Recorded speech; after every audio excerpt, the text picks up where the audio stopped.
Alors j'ai parlé des haussières, j'en remets petite louche. Il vous faut au minimum 2 haussières de 20 mètres que vous pouvez capeler une à chaque bord, pour préparer vos amarrages de rive. Elles vous serviront pas trop pour les passages d'écluses. Moi, je m'en suis servi puisque j'ai préparé mon bateau, étant donné que je suis solitaire, j'ai préparé mon bateau de telle sorte que je n'ai pas besoin de sortir du bateau. De la plage arrière, ici, je pilote tout. Je vais vous montrer encore une fois si je ne l'ai pas fait, mais d'ici, je pilote tout.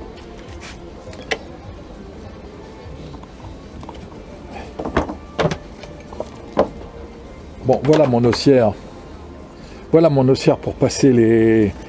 Hein, donc ça, le bollard, quand mon bateau, j'avance de telle sorte que le bollard se trouve à ce niveau-là, je mets ma boucle dans le bollard, bon, je la mets là en attendant, et je rappelle le bateau avec ça. C'est-à-dire que j'ai un renvoi au milieu, j'ai une poulie un peu plus loin là-bas, je ne sais pas si vous la voyez, derrière la petite défense bleue.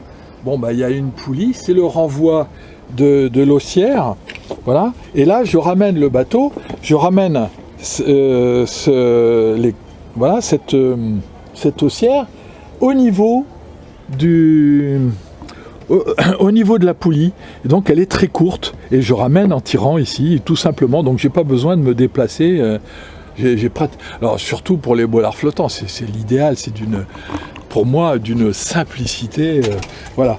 Il n'y a que le Maine, le canal du Maine, qui a été difficile, parce qu'ils n'ont pas de bollard flottant.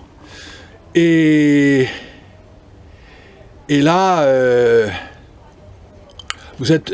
donc, pas possible, avec le système que j'ai, pas possible, vous êtes obligé de vous trouver à l'endroit des bollards, puisque vous changez votre haussière de place.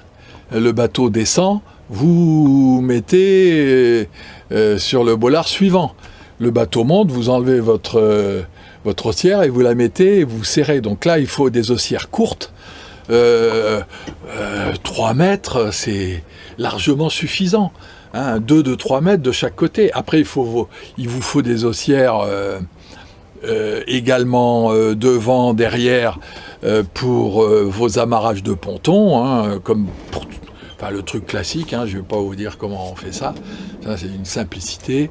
Le mieux, c'est quand même de pouvoir faire un aller-retour et de tout piloter du bateau. Hein. De ne pas avoir à sortir du bateau pour détacher vos amarres. Comme ça, vous êtes là et si le bateau s'écarte, ben, vous larguez votre amarre et puis ça y est, hein, vous n'avez pas besoin de sauter comme ça se voit parfois. Voilà. Donc, voilà pour les haussières.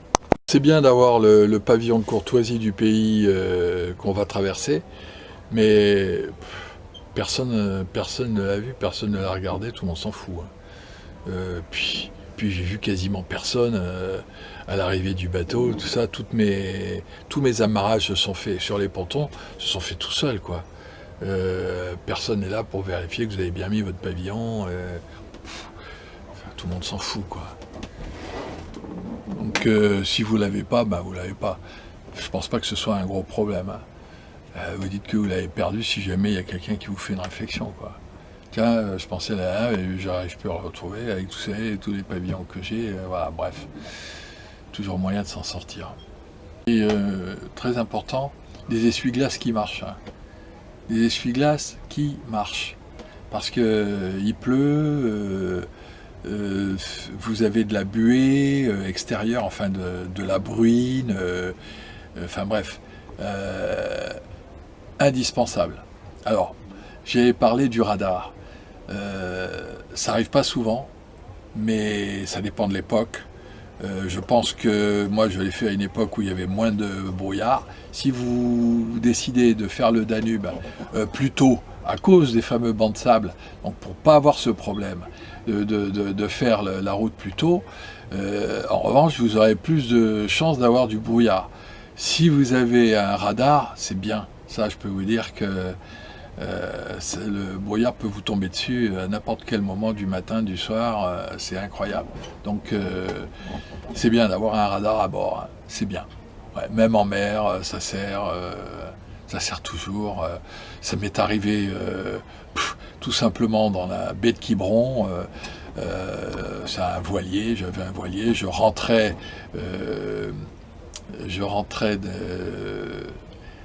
dans le golfe du Morbihan, et le brouillard est arrivé, un brouillard de mer comme ça est arrivé sur moi. Il était loin, je me disais ben non, moi je vais passer entre voilà les méabans et les deux petites îles à l'entrée du golfe. Je vais passer, ben, le brouillard m'est arrivé dessus. Et quand vous avez du brouillard et puis que vous savez plus où vous êtes, vous savez plus où est le nord, bon, ben, d'avoir un radar et un GPS avec vos cartes, ben, ça vous sort de soucis comme ça, quoi. Hein. Alors le radar, vous allez pouvoir voir même les petits bateaux, puisque moi avec mon radar, je voyais même les bouées de chenaux. Donc les petits bateaux, on les voit aussi. Hein. C'est quand même très, très confortable, hein, un radar. Hein. Bon, et puis quand on est dans le brouillard, on avance lentement, évidemment. Quand on aborde quelqu'un, il n'y a pas de danger, il faut pas aller à fond. Ça, c'est clair. Et puis, voilà, on a des outils de navigation qui permettent de naviguer dans le brouillard, hein, lentement. Donc, c'est bien d'avoir un radar. Hein. C'est mieux de ne pas naviguer quand il y a du brouillard. Hein. C'est clair, vaut mieux rester au port. Si le brouillard est établi, là, c'est pas la peine de partir, hein, rester au port. Hein. C'est ça. Vous n'êtes pas formé pour faire de la longue navigation, pas plus que moi d'ailleurs. Hein. Je dis pas ça. Non. Nous ne sommes pas formés pour naviguer longtemps dans le brouillard. Hein. Ça peut vous sortir d'une mauvaise situation parce que le brouillard vous tombe dessus. Point à la ligne. Et je peux vous dire que si jamais ça vous arrive, vous allez voir, vous allez suer à grosses gouttes. Hein. Vous perdez 2 kilos sans problème. Hein. Je vous avais promis aussi de parler de mon logiciel de navigation. J'avais acheté PC Navigo, qui est un logiciel de navigation pour les eaux intérieures européennes, qui est fait au départ pour les bateaux de commerce, pour les péniches essentiellement. Peut-être que les bateaux de croisière l'ont aussi. Il ne doit pas y en avoir beaucoup sur le marché, des outils comme ça. Alors, il n'y a rien d'autre que de la navigation. Il ne vous dira pas qu'à tel endroit, il y a une belle église, il faut s'arrêter, prendre des photos, etc. Ça, il ne vous dira rien du tout de ce côté-là. En revanche, si au départ, je me disais que il est vraiment très succinct et qui sert finalement pas à grand-chose,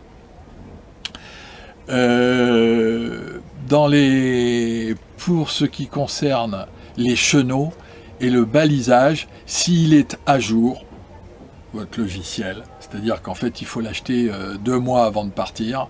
Faites pas comme moi, je l'ai acheté 1 an et demi, j'ai pas vérifié s'il y avait eu des mises à jour en particulier pour les emplacements des bouées de chenaux.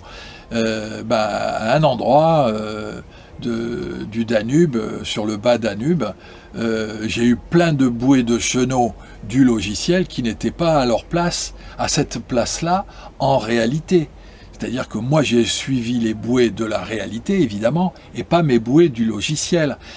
S'il y avait eu nuit noire, si j'avais dû faire ces passages-là nuit noire, hein, j'aurais suivi mon logiciel, c'est évident. Et là, je me serais planté. Donc, je me serais planté dans un banc de sable, c'est ça que je veux dire. J'aurais pris le chenal du logiciel et pas les bouées qu'on ne voit pas la nuit. Je peux vous dire, quand c'est nuit noire, qu'il n'y a pas de lune, vous ne voyez pas les bouées de chenaux. Vous voyez quelques bouées lumineuses qui sont en fait